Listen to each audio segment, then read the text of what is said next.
Wara konsultazzjonijiet mal-General Workers Union, Evolution Gaming Group aċċettat li fil-ġimgħati li ġejjin toffri impjieg alternattiv għal tal-anqas 40 ħaddiem.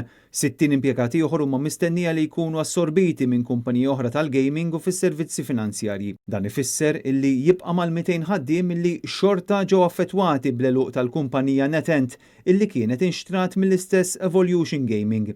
Kien fil-bidu ta' dan ix-xahar meta s-sit netnews.com.mt kien żvela li madwar 300 ħaddiem kienu ġew essenzjati. Il-ħaddiema ta' NetEnt kienu issejħu għal laqgħa fl-10 ta' filgħodu fejn kienu informati li xogħolhom kien se jintemm ħesrem.